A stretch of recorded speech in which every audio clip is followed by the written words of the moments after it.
Sleepy lama. Cut! Hai? Chemistry real life couple ni memang Hei, abang belum. Sekarang ada trailer terbaru filem Kata Hati yang diarahkan oleh Nadia Hamzah. Tanpa buang masa, kita sama-sama react. Bismillahirrahmanirrahim. Kau dah langgar arahan. 4 orang mati. Tapi tebusan kau selamatkan. Action lah. Okay? Tu je kau kisahkan. Haziq. Sleepy lama. Cut! Hai? chemistry real life couple ni memang Hei, abang belum. Bersama rising star Malaysian sweetheart Aira Natasha. So you and Zain Sadie kan? Sadie pun ada. I just want you to know that I really love you, baby. You're everything to me. bila nak kahwin? I upah you untuk buat satu benda. Drive Aira. Budak air council pun ada. Looks like a certain driver cuba nak tawan hati you.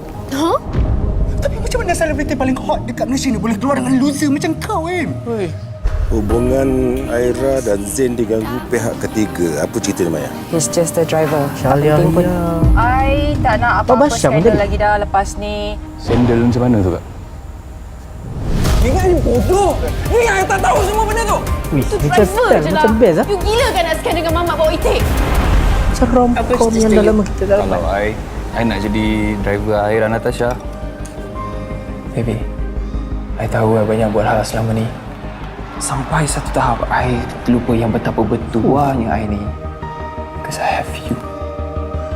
Kalau kau ada peluang untuk bahagia, kau ambil. Lori pun ada. Tak salah tu sekali.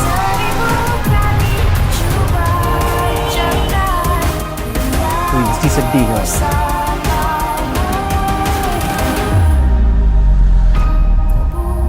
Ya. Habis syuting kita ni bila nak habis? 4 Jun lama lah kita tak dapat romcom. Tapi shot tepi pantai tu cantik apa semua. Colour grading pun nice. Hopefully dia akan menaikkan balik that genre. Apa pendapat korang? Korang nak pun tengok. Cuma korang komen kat bawah. Dan apa-apa guys, jadilah penonton yang setia.